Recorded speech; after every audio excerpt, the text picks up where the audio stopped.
Mesdames et messieurs, bonsoir et bienvenue à Surface de vérité. Celui que nous recevons ce soir est un homme à plusieurs casquettes, homme de culture, très engagé, panafricaniste, reconnu et assumé. Il n'est plus à présenter surtout pour les mélomanes de la musique urbaine, africaine, afro-caribéenne, animateur sur RFI depuis 25 ans maintenant. Si je vous dis couleur tropicale, cela vous dit peut-être quelque chose. Et si je vous dis toi-même, tu sais. Claude-Iciard, que nous recevons ce soir dans le fauteuil de Surface de vérité. Claude-Iciard, bonsoir. Bonsoir. Bienvenue. Merci de me recevoir. Je le disais, chanteur, animateur radio, télévision, producteur, chef d'entreprise, très engagé dans la lutte contre l'indignité, contre le racisme, pour la justice, pour la cause de l'homme noir aussi. Si on devait écrire un livre sur vous, Claude-Iciard, votre biographie par exemple, et comme était ce titre, Claude-Iciard, l'homme qui a eu plusieurs vies, comment vous le trouvez? Oui, c'est assez vrai. C'est assez vrai parce que au quotidien, et j'ai toujours eu envie de vivre comme ça, c'est-à-dire que d'être sur plusieurs activités. On n'a qu'une vie. Et lorsque vous sortez du formatage de l'environnement scolaire, lorsque vous vous prenez à rêver, à être un utopique également, vous dites, mais moi j'ai envie de faire ça dans ma vie. J'ai envie d'être ça. J'ai envie de sortir des codes. J'ai envie de dire que vivre l'existence est quelque chose d'extraordinaire et qu'il faut vivre ça pleinement. Certains, je sais, attendent un paradis au-delà de la mort. Moi, je n'attends rien parce que je ne sais pas ce qu'il y a au-delà de la mort. Alors, je vis ma vie et j'essaie de vivre ma vie en bonne intelligence avec mes contemporains. Qu'est-ce qui vous pousse à toucher à tout?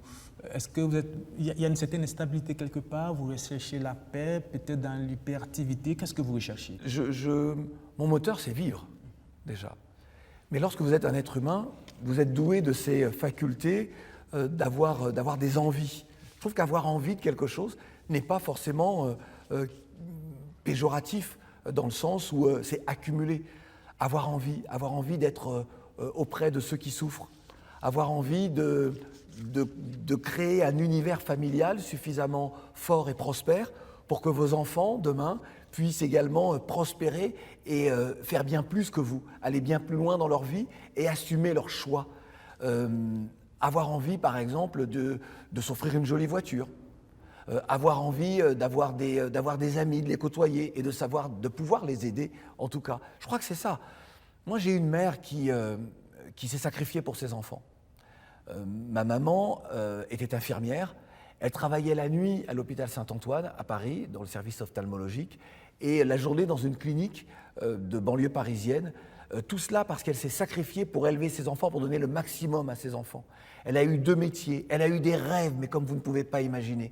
Elle rêvait, lorsqu'elle était en Guadeloupe, c'était une enfant pauvre, dans une famille extrêmement modeste donc, elle rêvait de connaissances, de parcourir le monde, de s'offrir un jour une Jaguar rouge, alors que ma maman, durant la guerre, avait des chaussures faites avec des pneus de caoutchouc, des pneus de voiture. Donc c'est pour vous dire, lorsque vous avez une mère qui vous élève comme ça, qui se sacrifie pour vos enfants, vous dites, ben moi je vais réaliser ses rêves et j'irai même au-delà. Et je dis toujours à mes enfants, vous devez réaliser vos propres rêves et aller au-delà de ce que votre mère et votre père ont réalisé. Parlant de famille, vous êtes père de 2 enfants. Ouais. Et vous parlez beaucoup de votre mère dans vos interviews, dans vos entretiens, ouais, mais rarement de l'autre. De mon père, parce que mon père... Il était conducteur de bus. Chauffeur de bus. Et lorsque mes parents étaient ensemble, j'ai des souvenirs que je me levais vers 23h minuit lorsqu'il rentrait pour être avec lui, manger avec lui. Alors que mes parents sont séparés, j'avais 6 ans. Donc c'est vous dire que j'étais très jeune et j'ai des souvenirs extrêmement précis. J'ai des souvenirs aussi très précis d'un mari qui n'était pas un bon mari, qui était un bon père, qui aimait ses enfants, mais qui n'était pas un bon mari. Donc ça vous marque. Mais malgré tout, j'ai aussi pour ma mère, j'ai toujours été très respectueux de mon père. Et mon père est décédé en 2008 d'Alzheimer. Et j'ai accompagné mon père jusqu'à sa dernière demeure. Avec mon frère, nous avons financé son hospitalisation. Voilà, on a essayé en tout cas d'être de bons fils. Voilà. Alors, en parlant toujours de famille, la cellule familiale, elle est très importante pour vous quand on vous entend en parler. À un moment donné de votre adolescence, vous avez été placé en pension. Oui. Comment est-ce que cela est arrivé? C'est justement à cause des relations entre mon père et ma mère. Mon frère et moi avons été des enfants kidnappés par notre père et nous étions régulièrement recherchés avec nos photos dans les journaux. On a vu ça un peu plus tard. C'est à quel âge déjà? À ce moment-là, lorsque notre père nous kidnappe pour la première fois, je vais avoir 8 ans et mon frère va avoir 6 ans. Oui, on était vraiment très jeunes. Et on a été la première fois kidnappés durant 26 jours, la seconde fois durant presque 6 mois. On était scolarisés à ce moment-là, ma mère ne savait pas où nous étions, on était vraiment recherchés. Et puis un jour, là où nous étions cachés, chez des cousins-cousines de mon père, débarque la police. Il y avait des policiers partout, en civil, des policiers en tenue, et puis ma mère qui se met à crier « Mes enfants, mes enfants !» Elle nous enlace, et je n'oublierai jamais la parole d'un des policiers qui dit « Madame, reconnaissez-vous vos enfants ?» Et elle dit « Oui, ce sont mes enfants, ce sont mes enfants !» Et là, on part. Notre père est revenu quelques jours après nous reprendre avec des attitudes assez violentes. Et là, nous, on dit à notre père « Papa, pourquoi est-ce que tu ne retournes pas avec maman ?» On était des enfants, donc on ne pouvait pas comprendre. Pour comprendre les choses adultes. Et à 5 h du matin, je dis à mon petit frère, je dis « On va partir, on va aller rejoindre maman. » Et le jour se lève à peine, et c'était en plein été, le jour se lève à peine, on fait du stop, un homme s'arrête, il dit « Mais qu'est-ce que vous faites là ? On était en pyjama. » Et il nous amène à un commissariat, le commissariat contacte notre mère vient nous chercher, elle nous cache chez des amis à elle, et on part en pension pour échapper à cette violence-là. Et on est restés 4 ans, un peu plus de 4 ans en pension, mon frère et moi, séparés, alors que nous étions très unis tous les deux. Alors vous dites une phrase, vous dites que c'est vous qui dites à votre frère, on va retrouver maman. Oui. À 8 ans. Oui. Déjà, à cet âge-là, on commence à voir cette capacité de leadership, de prendre des décisions. 8 ans déjà. Peut-être, j'y avais jamais pensé. Oui, mais bien sûr. Je n'y avais jamais pensé. C'est pourquoi j'ai voulu qu'on revienne un peu sur votre enfance, votre adolescence, pour voir est-ce que cette époque de votre vie n'a pas eu un impact sur aujourd'hui la résistance que vous faites, les décisions que vous prenez, les engagements que vous prenez, avec beaucoup de risques, beaucoup de conséquences, on va en parler. Oui. Mais déjà à 8 ans, quand quelqu'un dit à son petit frère, lève-toi, on s'en va, c'est une décision qu'il faut prendre, ce sont des risques, vous vous exposez, mais à 8 ans déjà, le faire, c'est quand même quelque chose. 2 enfants à cet âge-là qui décident d'aller faire du stop au bord d'une route au petit matin. On aurait pu être rapté par n'importe quel pédophile, criminel ou autre. On aurait pu être frappé par une voiture par un raciste, voyant ces 2 petits enfants noirs. C'est-à-dire, à cet âge-là, déjà, vous refusez de vous résigner. Exactement, parce que je trouvais que c'était injuste. Et c'est ça qui va vous accompagner tout au long de votre adolescence jusqu'à maintenant. L'attitude de mon père était injuste vis-à-vis de notre mère. Elle était injuste parce que ça a été un mari violent, et ça, nous, ça nous a traumatisés. Et lorsqu'il nous kidnappe comme ça, on peut plus, je dis on parce que mon petit frère était d'accord avec moi, on ne peut plus l'accepter. Donc oui, et ça va me marquer, et durant ces années de pension également. Je suis le seul noir, là où je suis, dans un petit village de Haute-Provence, un village de 95 habitants, je suis le seul noir. Et il y a les gens qui défilent dans la famille dans laquelle j'ai été placé, qui défilent pour voir le petit noir, parce qu'ils n'en ont vu qu'à la télévision. Le seul noir. Et oui. Et puis on veut me toucher les cheveux. Alors je dis, ne me touchez pas la tête. Alors je ne sais pas pourquoi, mais chez nous, les afros, on ne touche pas la tête. Donc je veux pas qu'on me touche ma tête. Je veux pas qu'on touche mes cheveux. Mais c'est quand même violent. À cet âge-là, d'être comme une bête de foire, en griffe, et qu'on vienne vous voir comme une curiosité, c'est quand même violent psychologiquement. Oui, bien sûr. Et je pense que si je n'avais pas eu, malgré la distance, mais l'amour de notre mère, et puis une mère qui voulait que l'on s'instruise, elle m'abonne au courrier de l'UNESCO. Et je découvre, je suis gamin, j'ai 9-10 ans peut-être à ce moment-là, je découvre qu'en Afrique du Sud, les Noirs voient leur salaire inférieur à 50% à ceux des Blancs parce qu'ils sont noirs. Je découvre la réalité des mineurs noirs. Je lis cet article-là et ça m'a marqué. J'ai encore l'image du mineur noir. Et j'ai été marqué par cette image-là. Et je comprends un peu plus que je suis noir. Et je comprends pourquoi les gens viennent me toucher les cheveux et je subis le racisme. Est-ce qu'à cet âge-là déjà, vous comprenez que dans ces comportements de ces personnes qui viennent vous regarder comme une curiosité, est-ce que vous comprenez déjà que c'est déjà un début de racisme? Oui. Oui, je suis très conscient. Je suis très conscient de ça. Je suis très conscient de ça, mais je ne suis pas en colère. Ça ne suscite pas la colère en moi. Ça suscite l'indignation. Je le traduis maintenant et je le formule maintenant beaucoup mieux qu'avant, mais j'ai vraiment le souvenir de n'avoir jamais été en colère. À ce moment-là, en France, on diffuse Tarzan de Johnny Weissmuller, où les Noirs sont juste des individus qui courent dans tous les sens et qui ont peur du grand méchant blanc, Tarzan, qui pousse des cris dans la jungle. Dans la forêt. Voilà, et il est plus ami avec les animaux, avec Cheetah, qu'avec les Noirs. Et il y a toute l'idéologie esclavagiste et colonialiste dans tout ça, l'infériorisation du Noir, et moi, ça, je le comprends, et j'ai un problème avec ça. Et on m'appelle Cheetah. Lorsque je suis donc au CM2, puis après je passe en 6e, au collège, on m'appelle Cheetah. Et donc vous grandissez avec ça. Avec ça. Ouais. Et dans le même temps, à ce moment-là en France, on diffuse Roots, Racine, d'Alex Haley, sur la réalité de l'esclavage. Et la famille dans laquelle j'étais me permettait de regarder Racine, alors que ça terminait un petit peu tard, et que le lendemain, il y avait école, parce qu'ils comprenaient, eux qui étaient blancs, qui sont blancs, parce qu'ils sont toujours de ce monde, comprenaient que pour moi c'était important. Une parenthèse, vous êtes toujours en contact avec eux? Toujours. Pour moi, j'ai perdu mes parents, et c'est pour moi une deuxième famille. Simone et Henri, ce sont comme des parents pour moi, et leur fils, Dominique, qui est blond aux yeux bleus, nous on se définit comme étant des frères. On a, et nos enfants se connaissent, et voilà. Comme quoi, tout n'est pas noir. Exactement. Il y a toujours une lueur d'espoir quelque part. Et je pense que je leur ai aussi apporté un autre regard sur les choses, que ce soit à ce moment-là et aujourd'hui. Je vais vous donner une anecdote. Le maire du village, à un moment donné, voulait que l'on enlève un tas d'ordures qui avait été mis au contrebas de la rivière de Louvèze. Mais c'était un tas qui était là depuis des années, les gens jetaient leurs ordures là. Et il dit un jour à Simone, on pourrait demander au petit qu'il aille faire ce travail-là. Lui qui avait été en poste en Afrique, je ne sais pas où, était dans la coloniale.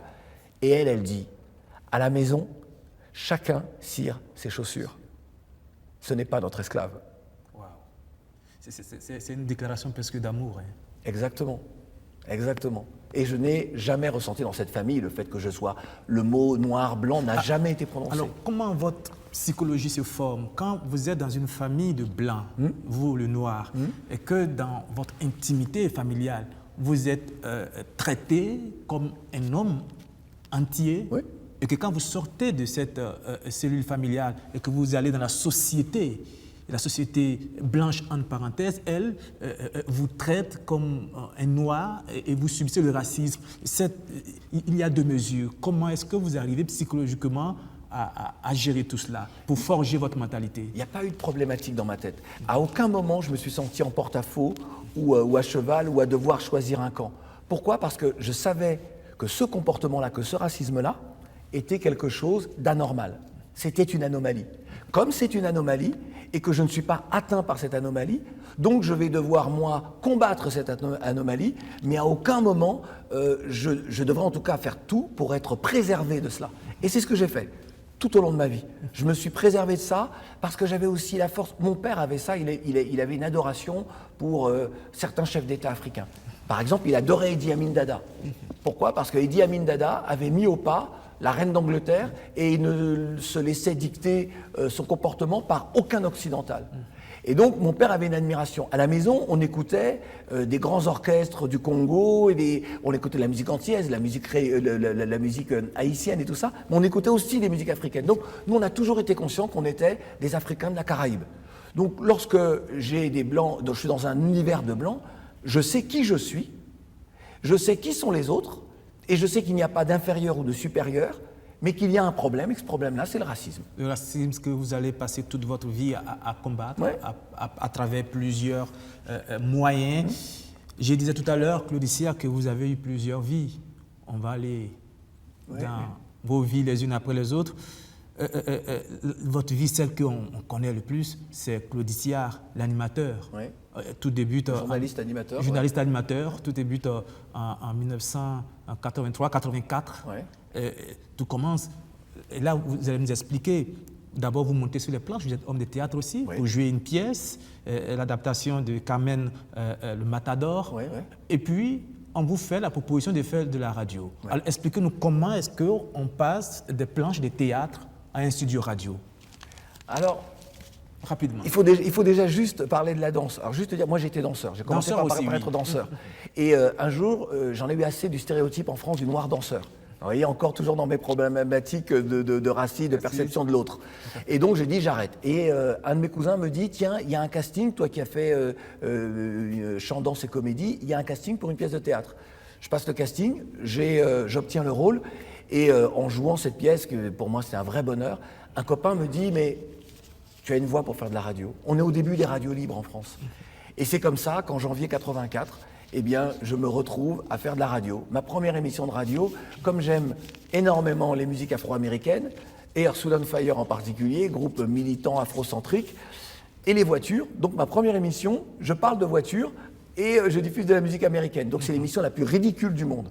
Et je comprends très vite que si je veux en faire mon métier, je devrais en apprendre les rudiments. Et c'est comme ça, grâce à un autre de mes cousins, je rentre à Europe 1. Je suis petit collaborateur, hein, j'apporte les cafés. Je travaille avec Alain Manval, qui était une star dans les années 80. Absolument. Je travaille avec Jean-Claude Brialy, qui est un grand comédien français qui faisait une émission de cinéma, qui est décédé aujourd'hui. Et un peu avec Coluche également. Et c'est comme ça que j'apprends mon métier. Et je rencontre tout le monde, je rencontre plein de gens. Et c'est comme ça que ça commence, et après France Inter, voilà. Alors donc vous passez de Radio Antillaise de Paris à Europe 1, France Inter, RFO, et puis en 1995, 13 mars 1995, la première. Et oui, RFI. C'est vraiment le fait du hasard. C'est Duke Ellington qui disait rencontrer les gens qu'il faut au moment où il le faut. Et c'est vrai qu'au moment où je commence à faire vraiment de la radio sur une grande radio française, cette grande radio c'est France Inter. Et c'est parce que j'ai le culot d'aller frapper à la porte de Jean-Louis Foulquier, qui faisait une émission qui s'appelait Pollen, et qui était également à l'origine du Festival des Francopholies. Et je dis à Jean-Louis Foulquier, moi je voudrais interviewer les artistes africains, antillais, il faut les mettre en valeur, c'est important. Et lui me dit oui, parce qu'il est ouvert à ces cultures-là. Il me dit oui. Et donc, il me propose de venir interviewer et proposer des artistes dans son émission. Et donc, moi, je suis petit chroniqueur et je suis tout fier. Et puis, en octobre 88, on me propose de faire de la télévision. Et c'est comme ça que je commence tous les dimanches matins sur alors, France 3 aujourd'hui, FR3 comme on disait à l'époque, grâce à RFO, qui avait donc une tranche horaire. Et puis en 95, c'est RFI. Mais ça n'a pas commencé par RFI. Moi, mon rêve, c'était d'être en prise directe avec l'Afrique, de parler avec mon continent. De cet esprit de la génération consciente, de dire il faut qu'il y ait un mouvement qui soit un mouvement afro et international. Et c'est Tonton David dans une de ses chansons qui dit « Il est important que l'Afrique soit forte, tous pour un même but, voilà notre force. Tant que l'Afrique est affaiblie, tous les afros du monde seront faibles. » C'était ça ma philosophie. Et je frappe à la porte d'Africa numéro 1. Le responsable d'Africa numéro 1 à l'époque me dit « Ce serait génial de vous avoir. Moi, je fais de la télévision sur la 3. À l'époque, j'étais même sur M6. Et on aimerait vous avoir. Ce serait génial pour nous, pour notre radio. » Au bout de 15 jours, il m'appelle. Il me dit « Certaines personnes ont peur de votre venue, ont peur que vous leur fassiez de l'ombre. » Je dis « C'est pas grave. » Quelques jours après, c'est RFI qui m'appelle. Wow. Et voilà. La suite. C'est parti pour Couleur Tropicale et ça dure maintenant 25 ans. On va revenir à Couleur Tropicale et à votre passage, à votre arrivée sur RFI. Mais vous avez fait aussi de la télé, vous venez de le dire, que vous avez commencé en 1988. Vous avez fait RFO, TF1, M6, Canal Horizon qui est Canal Plus maintenant, j'ai fait France 2, France 3, France O, 3A Télé Sud, pour ne citer que ceux-là. Et en 2006, vous animez la finale française du concours de chansons Eurovision avec Michel Drucker, qui était un monstre de la télévision française.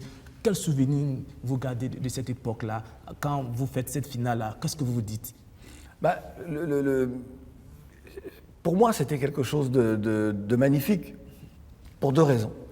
La première, c'est que j'ai une admiration pour Michel Drucker en tant que professionnel des médias.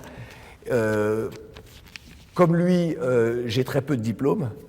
Il a commencé à faire de la télévision en 1964, qui est l'année de ma naissance. Et pour moi, il représente ce qu'un journaliste, animateur doit être lorsqu'il reçoit des gens. C'est-à-dire, on est là pour mettre en valeur et pas pour détruire la réputation de quelqu'un. Et je trouve que c'est le métier que vous faites, et vous le faites très bien, et c'est le métier que l'on doit faire, parce qu'on est là, nous, pour nous construire. Et donc, lorsqu'il me propose, grâce à une personne, Calixte Beyala, qui lui dit « mais tu devrais prendre Claudie pour être avec toi sur cette opération-là ». Moi, je présente seul la quotidienne autour de l'Eurovision, parce qu'on cherche un représentant ou une représentante pour incarner la France au concours de l'Eurovision. Puis, tous les deux, nous avons présenté la finale française. En prime time. Exactement, en prime time. On a fait la meilleure audience de France 3 cette année-là. Et puis, après, nous allons commenter l'Eurovision à Athènes. Et ça, c'est un moment, c'est extraordinaire. Ça veut dire que c'est encore un moment où tout est possible en France. Tout est possible. Il y a une envie de dire il faut que la télévision française publique soit à l'image de la société française. Fin des années 80 jusqu'au milieu des années 2000. Je voudrais juste faire un parallèle avec ce qui s'est passé il y a quelques mois sur la chaîne française. Ils ont fait une histoire de l'Eurovision, l'histoire de l'Eurovision, de la France à l'Eurovision.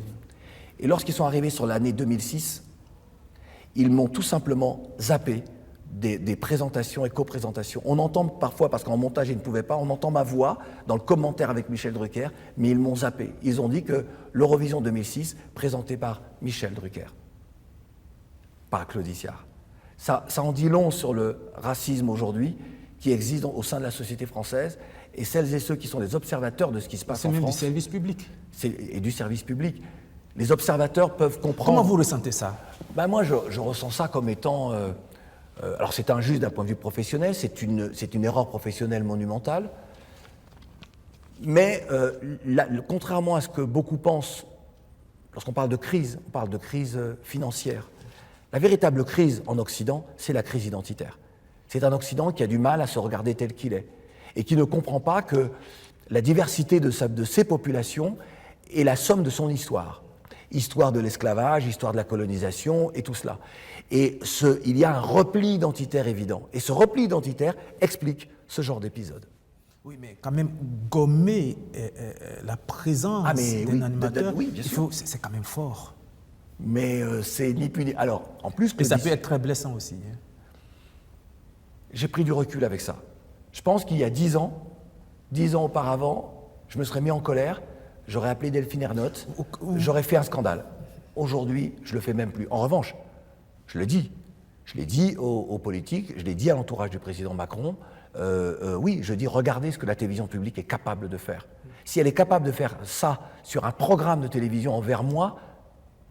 Et envers ceux qui sont plus faibles. Exactement, ça veut dire que j'incarne une frange de la population et on gomme cette population-là. Autre exemple, les victoires de la musique. En France, aujourd'hui, la musique la plus vendue, c'est la musique urbaine. Il y avait, au sein de la cérémonie des victoires de la musique, 2 catégories. Catégorie musique du monde, catégorie musique urbaine. Ils ont supprimé ces 2 catégories-là. C'est tout. D'accord. On va y revenir. Bienvenue dans le pays des droits de l'homme et pays des Lumières. Des Lumières, on va y revenir. Alors, un autre souvenir de votre passage à la télévision, c'est le 13 mars 1995. Ouais. Non, pas le 13 mars 1995. Vous avez une émission en 2013 plutôt, ouais. Le Claudie Show. Ah oui. Le Claudie Show.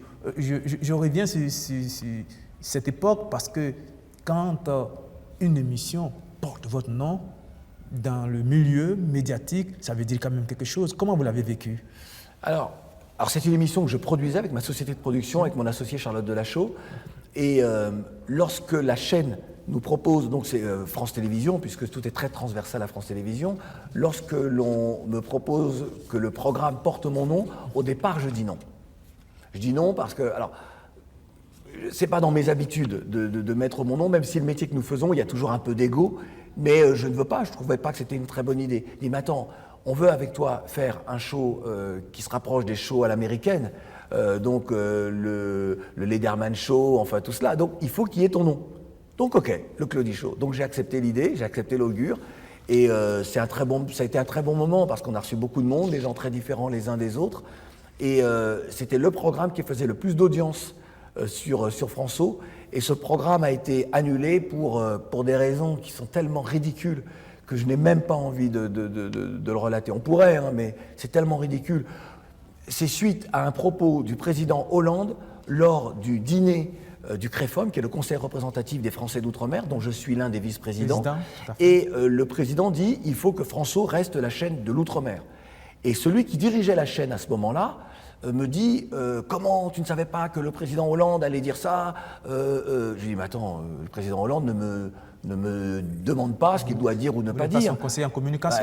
Très clairement. « Oui, tu devrais savoir parce que son conseiller outre-mer, c'est un de tes copains. » Enfin bon, je lui dis « On ne me demande pas mon avis sur les propos que va tenir le président lors de notre dîner annuel.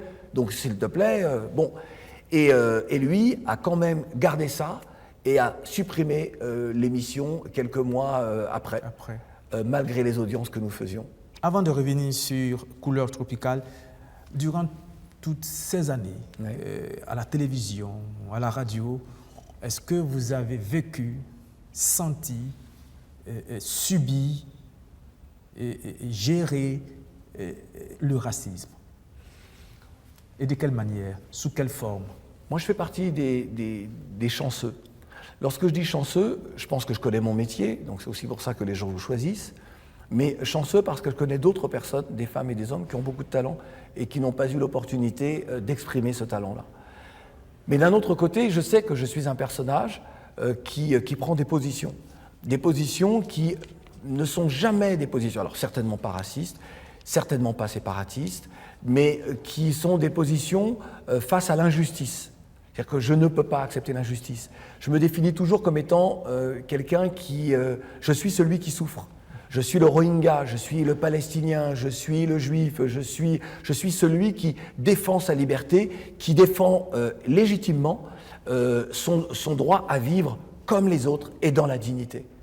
Donc, lorsque vous êtes ça dans une société française qui ne comprend pas son histoire, qui a du mal avec son histoire, qui a du mal avec son passé, et qui ne comprend pas que nos présences résultent de ce passé-là, et qui donc veulent vous marginaliser ou qui vous demandent de rester à votre place, on aime en France les Noirs que lorsqu'ils sont dociles. On veut que vous restiez à votre place comme du temps de l'esclavage, comme du temps de la colonisation. Et ça, moi, je ne l'accepte pas. Donc, on me colle une étiquette et on me fait sentir que tant que je serai dans cette posture-là, eh bien, je ne pourrai pas obtenir ce à quoi j'ai droit au regard de mes connaissances et de mon professionnalisme. Et de vos compétences. Ouais. Et vous en avez souffert? C'est pas vraiment le mot parce que... Peut-être que vous en souffrez toujours. Je pense que j'en aurais vraiment souffert si je n'avais pas gagné ma vie. Mais j'ai gagné ma vie, j'ai diversifié, et ça me permet de répondre à votre première question, j'ai diversifié mes activités pour ne jamais être prisonnier de celles et ceux qui voudraient me faire payer mon engagement et mes prises de position. Est-ce que durant toutes ces années, oui, où vous essayez de vous battre, de lutter contre le racisme, de faire votre bonhomme de chemin, est-ce qu'il y a eu des moments forts quand même, c'est-à-dire que des moments où vous avez senti ce racisme-là, mais avec une telle force, une telle puissance que vous avez cru qu'il allait vous écraser? Je vais être très honnête. 2 ou 3 anecdotes peut-être. Non, même il n'y en a aucune. En réalité, j'ai une telle armure, une telle carapace que je ne me laisse pas pénétrer par cela. Je le vois, je le sens, je connais l'odeur pestilentielle du racisme, mais ça ne me pénètre pas. En revanche, j'ai vu d'autres personnes le subir. Et les combats que je mène, la posture qui est la mienne, ce n'est pas pour moi. C'est pour le groupe auquel j'appartiens. Moi, j'aurais très bien pu me taire, vivre ma vie. Ma carrière n'aurait été que plus fulgurante. Absolument. Mais je n'ai pas voulu me taire parce que je ne m'appartiens pas en réalité. Ou alors ça veut dire que je ruse avec moi-même et que je ne peux pas me regarder chaque matin dans la glace. Ce racisme-là, j'ai vu d'autres le subir. Lorsque je vous disais tout à l'heure, d'autres talents n'ont pas eu l'opportunité d'exister. Moi, je connais des femmes et des hommes qui ont un vrai talent, qui sont plus talentueux que vous et moi réunis et qui n'ont jamais pu travailler. Et ça, c'est inacceptable, à cause de la couleur de leur peau, à cause de leur origine sociale. Et ça, pour moi, c'est inacceptable. Donc c'est pour ça que je me dresse. Peut-être que vous étiez fait pour ces engagements Et c'est pour cela peut-être que depuis votre enfance, déjà, à 8 ans, vous avez commencé à subir pour faire cette carapace dont vous parliez tout à l'heure. Ça a commencé certainement depuis l'adolescence et vous avez commencé à résister. Et là, nous allons... Alors juste quand même pour vous dire, parce que vous revenez sur l'enfance, ma mère voulait faire de moi un prêtre. Ah, d'accord. Et lorsque j'étais au catéchisme, le prêtre disait « Oui, mais ça fait partie des mystères de l'Église, les mystères de l'Église. » Et je dis un jour au prêtre « Mais mon père, la vérité n'a pas de mystère. Elle peut être dite comme ça. » Et j'ai vu dans son regard, je n'oublierai jamais, il disait « Mais c'est pas possible. » Et il a dit à ma mère « Il ne fera jamais, sa communion, il ne sera jamais prêtre. » Parce qu'il est toujours en train de vouloir contredire. Et c'est vrai qu'à l'école, je contredisais parfois un professeur sur l'histoire lorsque je n'étais pas d'accord avec ce qu'il disait. Surtout sur l'histoire qui nous concernait, nous. Voilà, où les professeurs en savaient bien moins que moi sur la question de l'esclavage et de la colonisation. Donc voilà. Donc, j'ai toujours été comme ça. Voilà, vous êtes toujours resté dans le respect, ouais. Mais dans la posture de la résistance. Je vous ai écouté dans une vidéo où vous reveniez sur vos histoires que vous avez eues avec un de vos collaborateurs sur Tropic FM. Vous disiez, à 16 ans, 17 ans déjà, vous vous êtes juré que jamais vous n'allez vous laisser prendre quelque chose qui vous appartient. En ce moment-là, vous parliez certainement de cette radio, mais aussi, mais peut-être quelque chose de plus fort, de votre dignité tout simplement. Exactement. C'était totalement ça. Cette radio-là, ce n'était pas juste une entreprise. Cette radio-là que j'ai vendue finalement en décembre dernier, c'était un véritable ciment ou une rampe de lancement pour toute une communauté qui est marginalisée en France. Et voilà quelqu'un que nous avons, et moi j'ai comme une erreur entrepreneuriale dans cette histoire-là, mais que vous amenez dans notre communauté, qui s'enrichit grâce à notre communauté, dans d'autres domaines, puisqu'il y avait des boîtes de nuit et tout cela, et qui finalement trahit cette communauté-là. Aujourd'hui en France, puisque le gouvernement a décidé de supprimer François, qui était la chaîne des Français d'Outre-mer, aujourd'hui cette radio, donc désormais qui est vendue, la communauté des Français d'Outre-mer, les Afro en général, puisque avec l'Afrique tout est très imbriqué, eh bien nous n'avons plus de médias. C'est terminé. C'est fini. Et ça, pour nous, et je ne voulais pas en arriver là, et nous y sommes. Malheureusement. Voilà. Comme quoi, dans la guerre, dans un combat qu'on mène, parfois on perd, parfois on gagne. Bien sûr. Et il faut faire le dos rond pour avancer. Et c'est comme ça que vous vous engagez. Dans la posture... J'ai vu le racisme là, à ce moment-là. J'ai vu le racisme dans les tribunaux. J'ai vu le mépris que l'on pouvait avoir auprès de membres du CSA. J'ai vu le mépris qu'on pouvait avoir pour supérieur de l'audiovisuel en France. Exactement. Le mépris qu'on pouvait avoir pour nous, pour nos identités, pour ce que nous représentions. Là, en revanche, je l'ai vu. Et je reconnais que là, ça m'a fait mal. Parce que ça remettait en cause pour moi les institutions françaises, le respect de la citoyenneté, et de l'égalité de traitement. La carapace, elle s'est un peu fendue. Disons que mes dernières illusions sont tombées.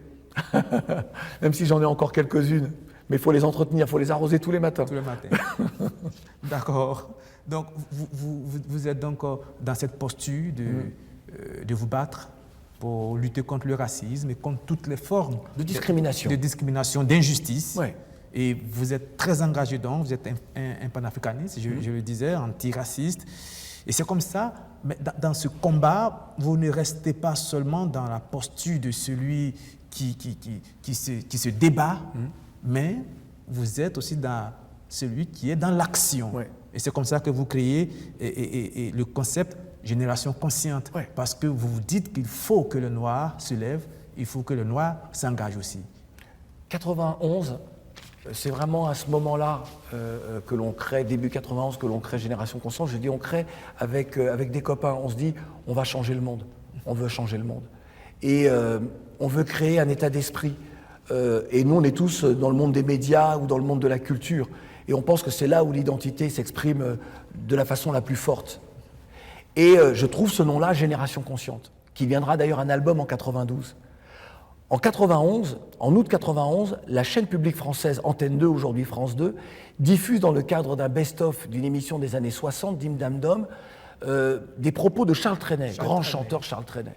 Et Charles Trenet dit dans cet entretien « Les Noirs, je les aime bien, les Noirs, on les traite comme des adultes, or ce sont des enfants, il faut d'abord éduquer les Noirs. » Je connais le texte par cœur. Il dit, il y a des artistes noirs de talent, mais les Noirs n'ont rien construit. Ils n'ont pas construit Notre-Dame, ils n'ont pas construit la Tour Eiffel, ils n'ont pas construit les pyramides. Et pour les pyramides, ils se trompaient. Mon problème n'était pas Charles Trenet, qui était un homme de son temps, avec son imaginaire à lui. C'est là où je dis que moi je sors du passionnel et du racisme.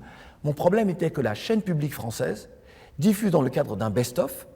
La télévision, c'est notre métier, à vous et moi. Absolument. On sait très bien comment les choses se font lorsqu'elles sont enregistrées ou lorsqu'on prend les meilleurs moments. Donc on fait un choix. Donc on aurait très bien pu se dire, ça, ce ne sont pas des propos acceptables parce que ça insulte une partie de la population française. Donc on ne le diffuse pas. Ils l'ont diffusé. Mon problème donc n'est pas Charles Trenet, mais la télévision publique française. Et j'organise le 21 septembre 1991 la première manifestation en France de l'histoire face à la diffusion de propos racistes envers des Français et des Français noirs. Et vous ne vous arrêtez pas là. Non. Le 23 avril 1993, vous organisez la première marche pour la commémoration de l'abolition de l'esclavage en France, de la place de la République à la place de la Nation. Exactement. Une marche qui va assembler près de 10 000 personnes. À l'époque, il n'y a pas de réseaux sociaux. Il n'y a que des coups à prendre. C'est pour ça que moi, aujourd'hui, j'aime beaucoup certains de mes amis militants c'est facile d'exister aujourd'hui sur les réseaux sociaux parce que vous avez toujours des gens qui vont vous rejoindre, qui vont vous rejoindre dans vos idées, aussi extrémistes ou soient-elles. Et là, à l'époque, il n'y a pas ça. Il y a où vous arrivez à mobiliser des gens comme vous le pouvez. Et à l'époque, 10 000 personnes, c'était énorme d'avoir réussi ça autour de la question de l'esclavage. Parce que l'Espagne venait de commémorer la dite découverte des Amériques par Christophe Colomb, le 500e de la dite découverte. La France était associée à ces festivités et avait oublié le génocide des peuples autochtones que l'on a appelé par erreur indiens, parce que Christophe Colomb a cru arriver en Inde, donc les appelait indiens. Aujourd'hui, certains les appellent encore des Indiens. Ce ne sont pas des Indiens, donc il faut rectifier les choses. On a oublié le génocide de ces peuples-là, qui en a volé la terre. On a oublié la déportation de millions d'Africains pour être esclaves. Et moi, je voulais à la fois rappeler ce passé-là, mais pas seulement.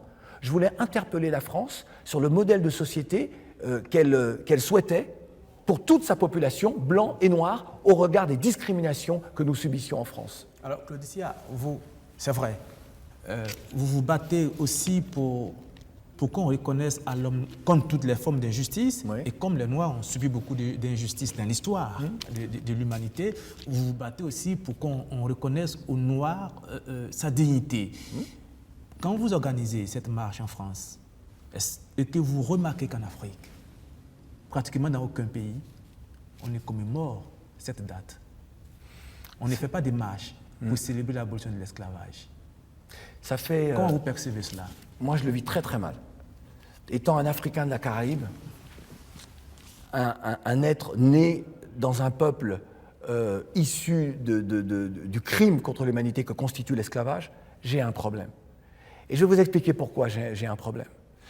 Moi, je n'attends pas ma reconnaissance, la reconnaissance de mon être, de mon identité, par l'ancienne puissance esclavagiste et coloniale. Mais j'attends que nous puissions, nous, entre nous, écrire cette histoire-là. Ça fait plus de 15 ans que je rencontre des responsables politiques en Afrique, que je rencontre les instances africaines, de l'Union africaine, et que je dis, nous devons instaurer une journée officielle à la mémoire des millions d'Africains déportés, et une journée officielle, ou la même journée, à la mémoire des victimes de la colonisation. C'est une question de dignité. Tous les pays africains. Mais oui, c'est une question de dignité. On ne doit pas laisser à l'autre la possibilité d'écrire l'histoire. Et je vais vous faire une comparaison.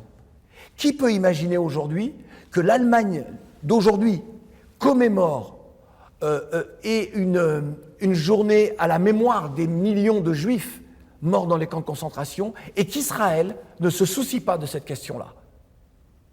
Qu'Israël n'ait aucune journée de commémoration et oublier ces déportés, ces sacrifiés, ces victimes de génocide. C'est ce que l'Afrique fait. L'Afrique, elle laisse à d'autres le soin d'écrire sa propre histoire.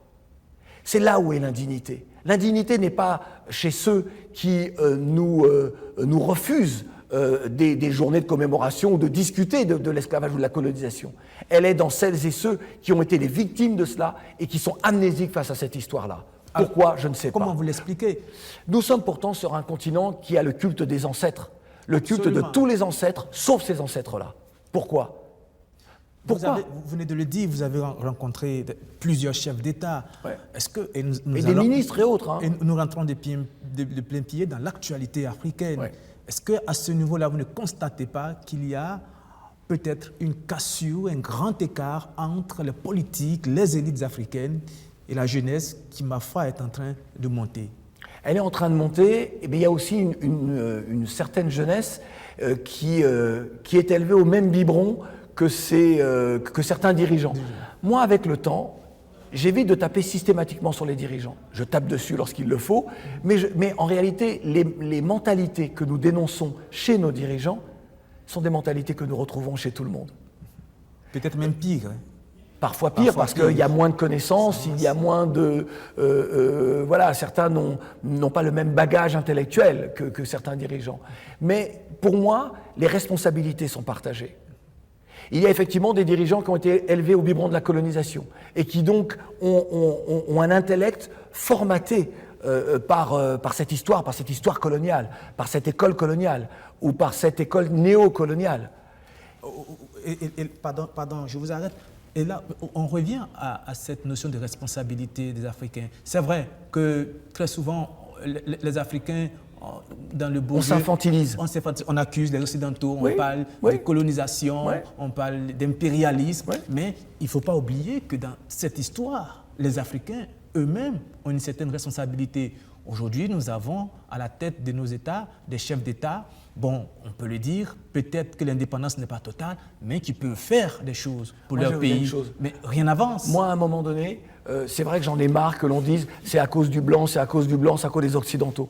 Il y a un moment donné, est-ce qu'on va sortir de l'infantilisation? Est-ce qu'on va sortir de ce que Senghor appelait, il disait que la raison est hellène, la passion est nègre, et l'émotion est nègre. Et c'est vrai que nous sommes dans l'émotionnel en permanence, dans ce type de combat-là. Oui, il y a une vraie problématique de la part de la classe dirigeante. Oui, il y a aussi une problématique chez nous, dans la façon dont nous nous comportons. Je vais prendre un exemple encore très simple. On est sur des questions de monnaie, des questions de franc CFA, de souveraineté monétaire et tout cela. Tout à fait. Aujourd'hui, il faut bien comprendre que le système mondial monétaire a été mis en place par les Occidentaux. Ce sont eux qui le dirigent. Vous pouvez changer le nom de votre monnaie. Vous pouvez changer l'endroit où sont stockées vos réserves de change. Vous pouvez faire tout ça. Si vous êtes toujours dans ce système qui vous oppresse, vous ne changerez rien. Les Occidentaux n'ont jamais empêché aux chefs d'État d'offrir une éducation efficiente à leur population, d'offrir une santé efficiente à leur population, de permettre à leur population d'imaginer un autre monde. Jamais on ne les a empêchés. Est-ce que votre combat contre le racisme, pour la dignité de l'homme noir, est-ce que vous ne devriez pas peut-être de plus en plus l'orienter vers ce côté, vers cette prise de conscience? C'est ce que je fais. Des Africains eux-mêmes. Certains de mes amis panafricanistes me disent « Oui, mais est-ce que tu ne tentes pas de dédouaner les Occidentaux ?» J'ai dit « Tu sais quoi? Depuis l'âge de 16 ans, je tape sur les Occidentaux. » Tu vois, donc je sais. Mais moi, j'ai arrêté très tôt. J'ai arrêté vers l'âge de 40 ans. J'ai commencé à me dire, et notre responsabilité dans tout ça? Est-ce qu'on n'est pas en train de s'infantiliser? Lorsque vous entendez tout le temps des gens dire « Ah oui, mais les Blancs nous empêchent de... » Et moi, tu sais quoi? Personne ne m'empêche de faire ce que je veux faire. Personne ne m'empêche d'être Oui, je peux avoir des freins, d'autres peuvent mettre des barrières face à moi. Mais je sais que je vais continuer à forcer et je vais dire aux uns et aux autres, on peut ensemble créer une véritable force pour faire entendre notre voix. Mais en faire entendre notre voix, c'est pas en opposition à l'autre. C'est pas en disant, en échafaudant des plans, par exemple, sur le suprémacisme noir. Ça, moi, je comprends pas. Je comprends pas lorsque j'ai des amis d'Afrique centrale qui me disent tout le temps « Otep Claudie ». Je leur dis « Mais toi, tu es du Cameroun. C'est quoi ton problème avec Otep ?» Je dis « Explique-moi. Il n'y a pas tu ne peux pas valoriser la culture au sein de laquelle tu es né. Est-ce qu'un Suédois passe son temps à valoriser la Rome antique ? Ou est-ce qu'il valorise sa culture scandinave? Et là encore, on a un problème, parce qu'on a du mal à trouver de la valeur dans nos identités, là où nous sommes nés. C'est un vrai problème aussi de l'Afrique. Moi, je n'ai pas besoin. Pourtant, j'ai été, pour moi, Cheikh Anta Diop, c'est énorme ce qu'il nous a offert. Mais je n'ai pas besoin de me référer à l'Égypte pharaonique pour connaître ma valeur aujourd'hui. Je n'ai pas besoin de ça. Il faut que les jeunes qui nous regardent comprennent ça. Il faut qu'ils étudient l'Égypte pharaonique. il faut qu'ils étudient également le royaume du Congo, il faut qu'ils étudient également le royaume du Kossa, il faut qu'ils étudient le royaume du Cayor, il faut qu'ils étudient tout pour savoir qui ils sont. Ça, c'est notre histoire du continent. Mais nous sommes aujourd'hui d'autres personnes. Vous parlez beaucoup d'étudier, Ouais. et c'est important parce qu'aujourd'hui, la connaissance, est-ce que là, à partir de là, ne commence pas le problème? L'éducation, Évidemment. la connaissance, la culture. Moi, j'ai un grand projet. J'ai un grand projet. Depuis 5 ans, on essaie de le mettre en œuvre. C'est pour ça d'ailleurs que j'étais à Dakar lors du premier sommet sur l'éducation, sur l'éducation, organisé par la Banque mondiale au Sénégal, avec donc l'État sénégalais et l'État français. Mon grand projet, c'est un projet multimédia baptisé Mama Africa, dévolu à l'éducation, la formation et la sensibilisation. J'étais là-bas donc lors de ce forum, de ce moment, pour dire vous pouvez amener de l'argent pour l'éducation en Afrique, mais il faut que les politiques éducatives soient fixées, décidées par des Africains. Adaptées aux réalités africaines. Exactement, mais il faut que ce soit des Africains, parce qu'eux seuls savent. En tout fait. cas, on espère que les personnes qui seront en charge de cela sont des personnes conscientes. Et j'avais été attaqué par des panafricanistes, je ne vais pas citer le nom, ce n'est pas très important, mais on dit, oui, je suis un traître, je suis là. Il y a un moment donné où vous comprenez que vous êtes dans un monde global, et vous devez discuter avec ceux que vous considérez comme étant ou vos adversaires, ou vos ennemis, ou vos partenaires, ou autres, et leur dire quelles doivent être les choses, ou alors vous êtes toujours dans une revendication, et vous êtes toujours en train d'envoyer des pierres contre les murs d'une citadelle, et à ce moment-là, eh bien, vous n'êtes que dans l'infantilisation d'un combat, et pas dans la responsabilité. Si nous revenons à la responsabilité des Africains, et à l'actualité africaine en ce moment, principalement l'Afrique de l'Ouest francophone, vous voyez ce qui se passe en Côte d'Ivoire, en Guinée, récemment au Mali. Il y a ce virus, peut-être pire que le corona, que les gens appellent sur les réseaux sociaux le virus du troisième mandat. Comment vous regardez cela, votre regard d'homme engagé pour la dignité africaine, votre regard aussi de cet homme qui vit en France sur ces péripéties en 2020 encore, pour ce troisième mandat pour lequel les gens meurent encore. Qu'est-ce que vous faites comme analyse? L'Afrique s'est mise, en tout cas cette partie de l'Afrique s'est mise elle-même dans le marigot dans lequel elle se trouve. Pourquoi? On est toujours dans un phénomène de mimétisme.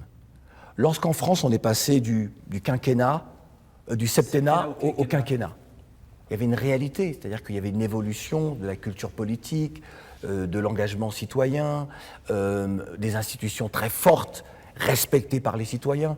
On n'en est pas au même niveau en Afrique. Donc en Afrique, lorsque la France passait du septennat au quinquennat, eh ben, en Afrique, certains ont fait pareil. Bah oui, puisqu'on imite. Lorsque il y a eu l'Union européenne, eh ben, l'OUA est devenue l'UA. Voilà, on est toujours en train de singer. Un singe sera toujours un singe et c'est pas un lion. Voilà, si continue, on peut pas être. Si on est un singe, on est un lion, on est un lion. Et c'est vrai que aujourd'hui, l'histoire du troisième mandat, c'est ça. C'est le piège dans lequel nous nous sommes mis nous-mêmes. C'est-à-dire que voilà des hommes qui sont incapables de respecter une parole donnée à leur propre peuple et qui pensent trouver toujours des alliés auprès des Occidentaux, de l'ancienne puissance coloniale. C'est pour ça qu'aujourd'hui, moi, je plaide pour que les anciennes puissances coloniales, et la France en particulier, disent très clairement, nous, on n'a plus rien à faire, ni plus de soutien en tout cas à apporter à ce type de personnes-là. Si vous dites ça, ceux qui contreviennent aux constitutions n'oseront même pas rester sur le fauteuil, parce qu'ils savent que les forces locales vont se mettre en branle contre eux et les renverser. Mais Claude Isia, vous savez que c'est plus compliqué que cela. Il y a tellement d'enjeux autour de ces affaires d'élection des chefs d'État en Afrique, notamment des enjeux économiques. Bien sûr. Que la France, comme vous le savez, vous êtes français, mais vous le savez, la France elle protège toujours ses intérêts. Bien sûr. Et tant que ces chefs d'État font leurs affaires... Et nous, on est dans cette logique-là. Moi, lorsque j'entends des responsables politiques africains dire les États n'ont pas d'amis, ils n'ont que des intérêts, ça, c'est ce qui mène cette civilisation-là à sa perte, cette civilisation occidentalisée à sa perte. Il faut arrêter d'employer ce genre de phrase-là. Oui, effectivement, la France protège ses intérêts, mais sauf que ces intérêts qu'elle protégeait jusque-là, on voit bien aujourd'hui quelles sont les limites de ces intérêts que l'on protège. Sur l'immigration, sur ces jeunes qui partent, sur autant de crimes contre l'humanité perpétrés, sur des guerres que l'on fait. Les gens parlent de la Chine, disent oui, la Chine est une menace pour l'Afrique. Jusqu'au moment où nous parlons là, La Chine ne mène aucune guerre pour protéger ses intérêts, ni en Afrique, ni au Moyen-Orient. En revanche, les Occidentaux continuent, ce qui est archaïque, à mener des guerres, à déstabiliser des pays par la politique, par l'économique, pour maintenir un précaré. L'histoire le Burkina subit le terrorisme. Qui est à l'origine de ce terrorisme-là? N'est-ce pas la destruction de la Libye? La Libye, absolument. N'est-ce pas donc la France qui porte la responsabilité de ça? Absolument.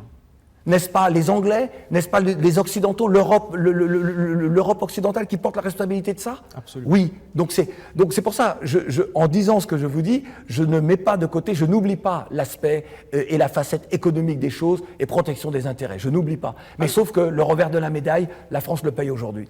Alors, quand vous dites que la France devrait se prononcer pour peut-être cesser de soutenir ses chefs d'État pour le troisième mandat, est-ce qu'on ne revient pas à cette histoire de compter toujours sur la France? Aujourd'hui, est-ce que votre engagement et la phrase que vous venez de dire, est-ce qu'il n'y a pas un certain antagonisme? Parce qu'à un moment donné, il faut que les peuples africains prennent les responsabilités. Non, mais j'entends cela s'est passé au Mali, par exemple. J'entends ce que cela vous s'est dites. passé au Burkina Faso en 2014, quand le peuple s'est levé comme une seule personne. Il ne peut pas dire non, c'est terminé, on ne veut plus. Et à un moment donné, il faut que les peuples africains prennent les responsabilités. Entièrement d'accord. Et là, vous parlez du peuple. Mais il y a bien eu aussi parce que je veux vous dire très clairement, s'il y avait eu une implication militaire de la France en 2014, les choses se seraient passées autrement. Absolument. S'il y avait une implication militaire de la France au Mali, face au renversement annoncé d'Ibeka, les choses se seraient passées totalement autrement. C'est-à-dire qu'il y a un moment donné où les circonstances l'exigent souvent, la France dit « Ok, on ne bouge pas ». Pourquoi je vous dis la France doit dire à un moment donné, maintenant, il y a une ancienne époque, aujourd'hui c'est terminé. Protéger ses intérêts économiques, on peut le faire. Vous pouvez très bien dire, écoutez, nous on a des intérêts économiques, on comprend ce qui est en train de se passer politiquement dans votre pays, mais pouvez-vous nous garantir que, à la limite, ça peut être une discussion comme ça. Nous, on n'est pas là pour vous prendre vos entreprises privées qui travaillent dans notre pays et qui collaborent en bonne intelligence avec l'État. On n'a pas de problème avec ça. Notre problème, il est tout autre dans notre développement et un développement endogène. Il est temps que l'Afrique comprenne que le développement doit être endogène. Il est temps que l'Afrique comprenne qu'elle ne peut plus être le grenier du monde, le grenier de l'Occident, le grenier de l'Asie, le grenier de la Chine, avec des matières premières.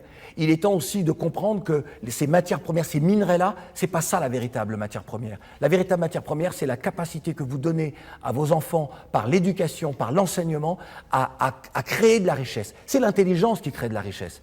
C'est pas la matière première. Parce qu'en réalité, tous ces minerais-là dont nous parlons, ils sont dans le sol depuis des millions d'années. Et ils sont devenus des matières premières parce que d'autres en ont trouvé l'utilité.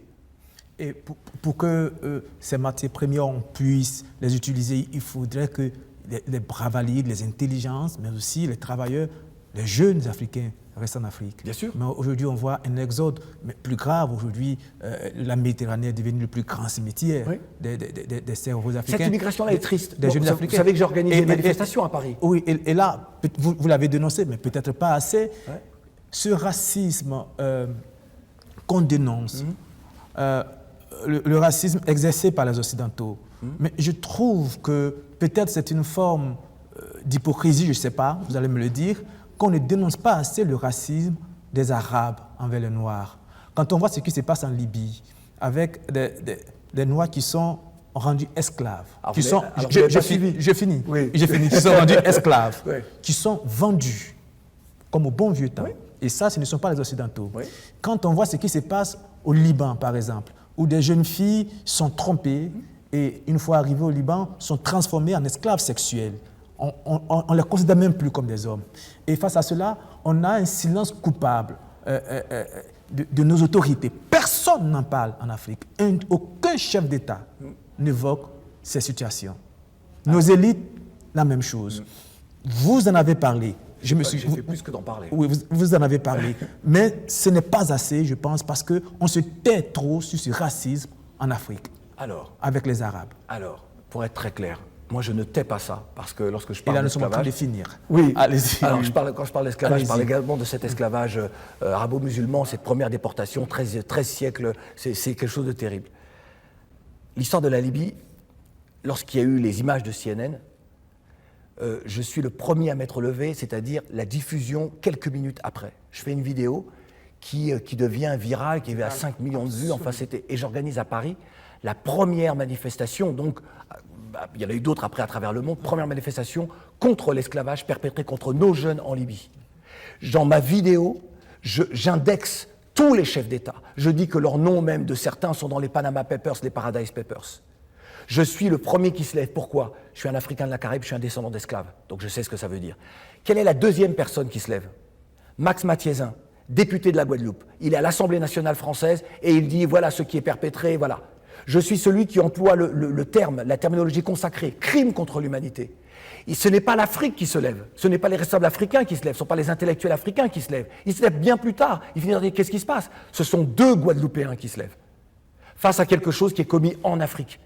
Je dis très clairement, parce que pourquoi moi je me suis énervé? Parce qu'en février 2017, j'avais déjà dénoncé dans Couleur Tropicale, j'ai dénoncé le fait que l'Europe donne une rallonge financière à la Libye pour bloquer les migrants. Et c'était pour moi un permis de tuer que l'on donnait. Je l'avais dit en février 2017. Donc quand ça se passe, je suis extrêmement en colère. Et je dis ce que je pense. Je dis que l'Europe se rend coupable de crimes contre l'humanité. Je suis le seul qui le dit. Après, il y a un chef d'État qui monte au créneau et qui parle. C'est Macron. Et il reprend la terminologie crime contre l'humanité. Vous vous rendez compte que ce ne sont pas des Africains qui montent au créneau, alors que ce sont des enfants du continent? Lorsqu'on parle de cette jeunesse qui part, il y a pire que la jeunesse qui part, même si elle est tragique, elle est dramatique. Il y a la jeunesse qui reste, mais dont l'esprit est ailleurs. Et cette jeunesse-là, elle est majoritaire. Parce qu'elle ne comprend pas ce que les élites font. Ce que les élites, le cadre qu'ils ne donnent pas pour que le pays gagne. On n'a pas envie de dire que ma population me reconnaît comme étant un grand chef d'État, je permets à mes jeunes de rêver. Sur le continent, on arrive même à tuer les rêves des jeunes. C'est ce que l'on veut pour demain? On veut continuer à être les vassaux des autres puissances? Comment expliquez-vous ce silence Nos gens sont élevés au niveau de la colonisation, de nos chefs d'État? Il y a des résidus de la colonisation dans l'éducation, dans les esprits. Et c'est ça qu'il faut arriver à casser. Oui, mais je veux dire, il y a des images qui doivent révolter quand un chef d'État... Lorsque vous ne voyez votre valeur que dans le regard de l'occidental, eh bien, vous ne pouvez pas réagir normalement. Vous ne voyez... Moi, je suis désolé. Lorsque vous êtes chef d'État, lorsque les vôtres vous disent « Bravo, vous êtes un bon président, vous devrez être fier », mais souvent, nos dirigeants, je fais une généralité, mais je ne devrais pas le faire. Pas nos dirigeants, je parle même des élites intellectuelles, même des grands capitaines d'industrie. Ils ne voient leur valeur que dans le satisfecit que leur accordent les Occidentaux. Et je dis toujours aux jeunes aujourd'hui, qui sont dans cet esprit de génération consciente, je leur dis, surtout, ne soyez jamais ce que l'autre voudrait que vous soyez dans son regard. Ne soyez jamais ça. Soyez vous-même. Et si dans son regard, vous voyez du mépris, eh bien, balayez ça d'un revers de la main. Sachez qui vous êtes. C'est tout le problème de l'Afrique aujourd'hui, et c'est le respect. Vous savez, il y a des jeunes aujourd'hui qui emploient l'expression « nègre de maison » pour revenir à l'esclavage. Des jeunes qui se disent être des militants, qui emploient le terminologie, j'en aurais terminé, « nègre de maison ». Et Malcolm X s'est trompé en disant ça, parce que pour moi, tous les esclaves étaient des victimes. Et d'ailleurs, comme nos gens ne connaissent pas l'histoire, sachez que ce sont les esclaves dits de maison qui ont fomenté les plus grandes révoltes de l'histoire de l'esclavage. Toussaint Louverture n'était pas un esclave des champs. Et bien d'autres, Nat Turner et les autres. Et puis, lorsque certains me disent ça, de jeunes Africains me disent « oui, nègre de maison », je dis « de quel nègre de maison parles-tu? Parles-tu de nos grands-parents qui étaient les boys des Blancs durant la colonisation en Afrique et qui ne se sont jamais rebellés contre les colons? Est-ce que ce sont de ceux-là dont tu parles? Et là, lorsque je leur dis ça, je vois dans leurs yeux, ils se disent « oh, j'avais pas pensé à ça ». Et ils me disent « pardon Claudie, pardon grand frère ». Alors, nous allons finir. Aujourd'hui, vous, l'initiateur du concept Génération Consciente, oui. Qu'est-ce que vous avez à dire à cette jeunesse? À cette jeunesse qui ne peut plus et qui n'arrive plus à compter sur ses dirigeants, ses élites, parce que ces derniers n'arrivent plus à lui donner des cadres pour rêver et pour travailler. À cette jeunesse qui préfère aller mourir dans l'océan que de rester sur le continent et de toute façon mourir d'une autre manière. Cette jeunesse-là qui est manipulée par les politiques, qui meurt sous le coup des balles, dans des marches. Cette jeunesse-là qui n'arrive plus à se soigner pratiquement parce qu'il n'y a pas d'hôpitaux, parce qu'il n'y a pas d'infrastructures pour les écoles, pour faire des bonnes études, des grandes études. Cette jeunesse-là, qu'est-ce que vous lui dites aujourd'hui pour qu'elle puisse vivre? J'ai envie de lui dire qu'il y a Il y a quand même l'espoir que les choses changent. Moi, je rencontre de jeunes ministres et qui ont une autre mentalité, qui savent parfois, dans certains pays, que leur président n'est pas un bon président, mais que c'est un président très très très âgé et qu'il va partir de toute façon.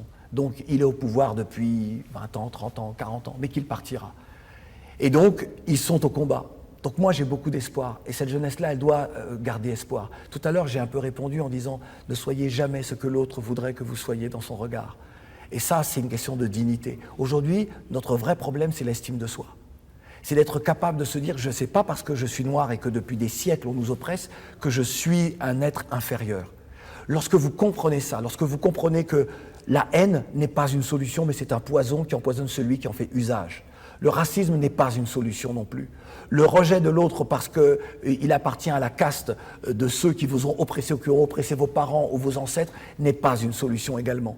Parce que vous perdez de l'énergie, vous perdez du temps là où vous devez vous construire. Moi j'ai une devise. S'unir pour bâtir, c'est grandir ensemble. Lorsque l'on comprend ça, on comprend les valeurs du respect, on comprend les valeurs de la dignité, on comprend les valeurs du travail. Et comme ça, on se construit, on avance. Alors, nous allons terminer par où on a commencé. Je disais Claudicia, l'homme qui a eu plusieurs vies. On n'a pas parlé de votre côté artiste-chanteur. Vous avez fait plusieurs albums. Ouais, 5 albums. 5 albums. Mon frère me pousse à faire une chanson aujourd'hui. J'ai du mal à la faire avec Hiro, donc je vais la faire pour un best-of. Mais alors, voilà. Donc, je parlais de l'homme qui a eu plusieurs vies. Vous disiez il y a quelques mois, l'année dernière, dans une émission Légendes urbaines, que vous pensiez à changer de vie. Oui, je pense beaucoup à changer de vie. C'est-à-dire ? Mais parce que je pense qu'à un moment donné, j'aimerais bien, par exemple, qu'une femme d'origine africaine me remplace à RFI, dans Couleur Tropicale. Ça va forcément arriver, je sais pas, dans 2, 3 ans, j'en sais rien. Vous estimez que vous êtes au bout de votre mission ? Je pense avoir dit, comme dans la musique, je pense avoir dit ce que j'avais à dire. Et qu'aujourd'hui, c'est le professionnel qui s'exprime plus qu'autre chose. Je pense que j'ai envie d'aller un peu plus loin dans mes engagements. Lorsque j'ai été délégué interministériel, je l'ai accepté avec les coups qui vont avec. C'était sous Nicolas Sarkozy ? C'était sous Nicolas Sarkozy. On vous a accusé de traître ? Oui, alors voilà, mais parce que c'est ça, l'infantilisation, c'est ça. C'est-à-dire qu'à un moment donné, est-ce qu'on est à l'extérieur ou est-ce qu'on rentre dans le combat ? Et moi, je suis rentré dans le combat et je n'ai pas. Alors, les gens disent oui, il a rejoint Nicolas Sarkozy. Non, c'est le président de la République qui nomme. Donc, c'est comme ça sur des postes. C'est le plus haut poste de la fonction publique française, délégué interministériel. Et c'est le président qui nomme en Conseil des ministres. Et donc, vous avez fait beaucoup de choses, on se souvient. Exactement. Cette autre vie et j'ai que envie vous voulez embrasser, c'est quoi ? Et j'ai envie d'une autre vie, c'est-à-dire j'ai envie de passer du temps à vivre pour moi-même. Moi, je travaille depuis l'âge de 17 ans. J'ai envie de vivre autrement. J'ai envie de continuer à mener mes combats. Faire de la politique ? Probablement. Et j'ai surtout envie d'aider des talents à émerger, à se construire, à s'accomplir dans la vie. Merci. Claudicia, vous disiez probablement que vous allez faire de la politique. C'est un milieu difficile, vous le savez. Et vous avez déjà demandé pardon à votre maman parce que vous disiez dans les Légendes urbaines que vous lui avez promis de ne jamais faire de la politique. Et j'ai fait de la politique, maman. J'ai désobéi à maman. Oui, parce que après tout ce qu'on vient de se dire, on se rend compte, pour être objectif, que c'est la politique qui décide de tout. Ben, évidemment. C'est la politique qui décide de construire des écoles, qui donne le là et qui met tout sur orbite. Je ne m'appartiens plus au regard de ce que j'ai décidé de faire dans ma vie. Donc voilà. Donc je ne suis qu'une étoile filante dans ce monde. On espère que cette étoile va continuer de briller dans le firmament. Il y aura d'autres étoiles. D'autres étoiles, mais en attendant, on va avoir beaucoup d'étoiles aussi, comme vous, Claudicia. Merci infiniment. Merci d'être venu. On ne peut pas parler de Claudicia en 52 minutes. On a essayé de faire le tour des questions. C'était important. On espère que vous avez pu dire ce que vous aviez à dire. Merci d'être venu. Grâce à vos questions. Et puis, bon retour. Merci beaucoup, merci infiniment. Au revoir.